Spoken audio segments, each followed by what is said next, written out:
아멘, 할렐루야. 예, 우리는요, 주님이 나를 붙잡아 주시지 않으면 절대로 올바른 선택을 할 수가 없습니다. 하나님이 압살롬에게 화를 내리시는 방법이 선택을 잘못하게 하는 겁니다. 그러니까 압살롬이 선택을 잘못하게 해서 망하는 길로 가게 하시는 것입니다. 재성을 가진 인간은 모릅니다. 그러기에 우리는 어떤 선택의 순간에 늘 나의 생각을 내려놓아야 합니다. 나의 생각을 내려놓고 나의 마음을 낮추고 주님 보시기에 가장 좋은 곳으로 역사하여 달라고 기도하며 나를 천국까지 인도하실 그 주님을 바라보며 나아가야 합니다. 압살롬이 후세의 모략을 선택을 하는데 후세는 다윗이 심은 사람이죠. 압살롬이 후세의 모략이 아니라 아히도벨의 모략대로 그날 밤에 만약에 다윗을 쳤으면 다윗은 죽었을 겁니다. 16절에 보면 이렇게 말씀합니다. 16절, 이제 너희는 빨리 사람을 보내 다윗에게 전하기를 오늘 밤에 광야 나루터에서 자지 말고 아무쪼록 건너가소서 하라. 혹시 왕과 그를 따르는 모든 백성이 몰사할까 하노라 하니라. 그러니까 지금이라도 압살롬이 후세의 전략을 택했지만 언제 마음이 변해서 이 아히도벨의 모략대로 그날 밤에 다윗을 칠지도 모르기 때문에 압살롬의 마음이 변해서 추격하면 다윗 왕이 죽으니까 강 이쪽에서 자지 말고 강을 건너라는 겁니다. 그래서 17절을 보면요, 17절, 그때 요나단과 아히마스, 그러니까 요나단과 아히마스가 전령이에요. 사람이 볼까 두려워하여 감히 성에 들어가지 못하고 에느르겔가에 머물고 어떤 요정은 그들에게 나와서 말하고 그들은 가서 다윗 왕에게 알리더니, 그러니까 전령이 도착하기까지의 이야기를 쭉 나열하고 있습니다. 그리고 전령이 이 요나단과 아히마스가 어떤 요정의 도움을 받아서 소식이 전해지는데 18절을 보면요, 18절, 한 청년이 그들을 보고 압살롬에게 알린지라. 알았어요. 아, 전령이 나갔구나. 그래서 그 두 사람이 빨리 달려서 바후림 어떤 사람의 집으로 들어가서 그의 뜰에 있는 우물 속으로 내려가니, 그러니까 한 청년이 그들을 보고 압살롬에게 도망치는 다윗의 첩자가 나간 것 같다고 압살롬에게 알립니다. 그런데 그 두 사람이 빨리 달려서 바울린 어떤 집으로 들어가 그의 뜰에 있는 우물 속으로 내려가니 19절에 그 집 여인이 덮을 것을 가져다가 우물 아기를 덮고 찌은 곡식을 그 위에 널매 전혀 알지 못하더라. 그러니까 그 집 여인이 덮을 것을 가져다가 물아기를 덮어요. 그 위에 곡식을 넣으니까 그 속에 들어갔는데 아무도 모르는 거예요. 여러분, 이 말씀을 보면서 뭐가 연상되세요? 여호수아서에서 기생 라합이 정탐꾼들을 숨겨주는 그 구절이 이렇게 연상이 되지 않습니까? 요나단과 아히마스도 하나님이 피할 지혜와 그리고 적이 못 찾도록 하나님이 이렇게 일하신 거예요. 라합을 통하여 정탐꾼을 숨겨주었던 것처럼 이 사건에서도 하나님이 역사하십니다. 결국은 두 사람을 놓치고 그 두 사람이 달려가서 빨리 요단을 건너라고 다윗 왕에게 알렸고, 그렇게 되자 23절에 가보면요, 아히도벨이 자기 계략이 시행되지 못함을 보고 고향으로 돌아갑니다. 그리고 집을 정리하고 스스로 목매어 죽습니다. 아니, 내 의견이 안 들어줄 수도 있잖아요. 그렇다고 가서 스스로 목매어 죽어요. 누가 연상됩니까? 유다, 가룟 유다. 결국은 유다처럼 이 아히도벨도 목매어 죽습니다. 하나님이 붙잡아 주시지 않으면 마지막으로 할 수 있는 것은 자기가 자기를 죽이는 거예요. 왜 그래요? 이 일을 자기가 선택했고 아히도벨은 다윗의 모략가였어요. 그랬는데 압살롬에게 넘어갔죠. 본인의 선택이었어요. 그리고 계산하고 어디 자리에 서야 내가 더 이익이 있을까를 계산하고 압살롬에게 섰어요. 그리고 마지막 책임도 누구에게 돌려요? 이러는 사람은 자기에게 돌려요. 자기가 책임진다고 죽으면 무슨 책임을 지는 거예요? 책임지는 게 아니지. 그런데 세상 사람들은 어때요? 무슨 일이 벌어지고 무슨 일이 생기면 자기가 죽음으로 책임졌다고 생각해요. 이건 책임지는 게 아니라 더 많은 일들을, 더 많은 아픔을 살아있는 타인들에게 안겨주는, 책임지는 일이 아니에요. 그런데 아히도벨은 이렇게 책임을 진다고 하면서 이렇게 책임을 돌리는 겁니다. 우리는 늘 주님 어떻게 할까요? 우리의 삶 속에서 우리는 재성을 가진 인간이에요. 그렇기 때문에 우리의 선택을 우리가 책임질 수 없어요. 그래서 그런 상황이 닥칠 때마다 주님 어떻게 할까요? 주님께 물어야 합니다. 주님께 분별할 수 있는 지혜를 구하고 결정을 내가 하는 것이 아니라 주님의 뜻을 믿고 주님께 맡겨야 합니다. 여러분, 예수를 믿는다는 것은요, 다 내 맘대로 하면서 예배당만 왔다 갔다 하는 게 예수 믿는 게 아니에요. 예수 믿는다는 것은 나의 삶의 주인이 바뀌는 거예요. 지금까지 내가 삶의 주인이었다면 예수를 믿는다는 것은 이제 내 삶의 주인이 누구예요? 예수님이에요. 예수님으로 바뀌지 않고 여전히 내가 결정하고 내가 다 하고 있다면 나는 정확하게 말하면 예수를 믿는 것이 아닙니다.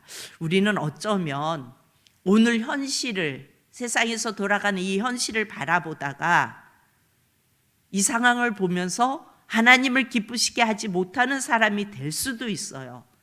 그러나 우리는 가슴을 펴고 뭘 생각해요? 모든 제국 위에 계셨던 하나님, 지금까지 성경에 나오는 모든 제국을 번성하게도 하시고, 그랬다가 하나님이 하루아침에 엎어버리면 힘을 못 써요. 아무리 제국이라도.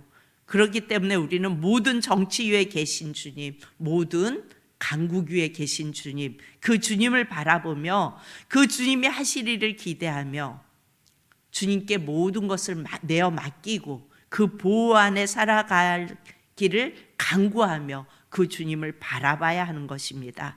오늘 우리 27절 29절을 우리가 안 봤으니까 한번 봅니다. 27절 29절 시작. 다윗이 마하나임에 이르렀을 때에 암몬 족속에게 속한 라빠 사람 나하스의 아들 소비와 로데발 사람 암미엘의 아들 마길과 로글림 길앗 사람 바르실레가 침상과 대야와 질그릇과 밀과 보리와 밀가루와 볶은 곡식과 콩과 팥과 볶은 녹두와 꿀과 버터와 양과 치즈를 가져다가 다윗과 그와 함께한 백성에게 먹게 하였으니 이는 그들 생각에 백성이 들에서 시장하고 고나고 목마르겠다 함이더라. 그러니까 27절 29절은 이 소비, 마길, 바르실레라는 사람들이 그런 생각을 했어요. 다윗 왕이 들에서 얼마나 시장하고 그의 몸이 얼마나 고나고 얼마나 목마를까.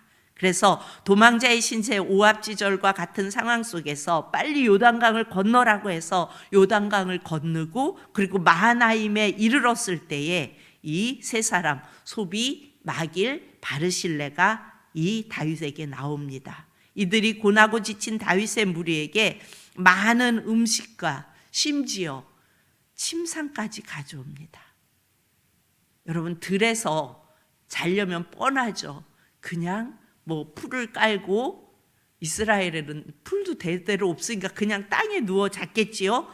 바위돌을 베개 삼아서 그렇게 잤겠지요. 그런데 침상까지 가져와서 다윗 왕으로 하여금 그 침상에서 쉬게 합니다.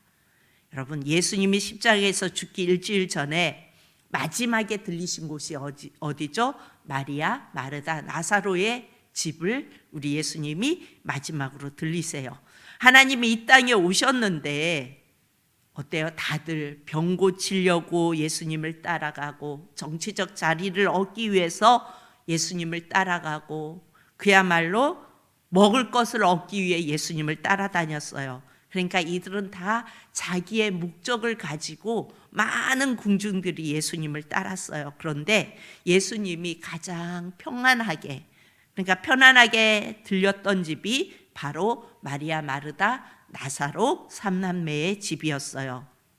그래서 마지막으로 예수님이 죽기 전에 예수님이 그 집을 들리고, 이 삼남매의 집을 들리고 골고다 길로 가시는 것을 우리는 이미 복음서를 통해서 보았습니다.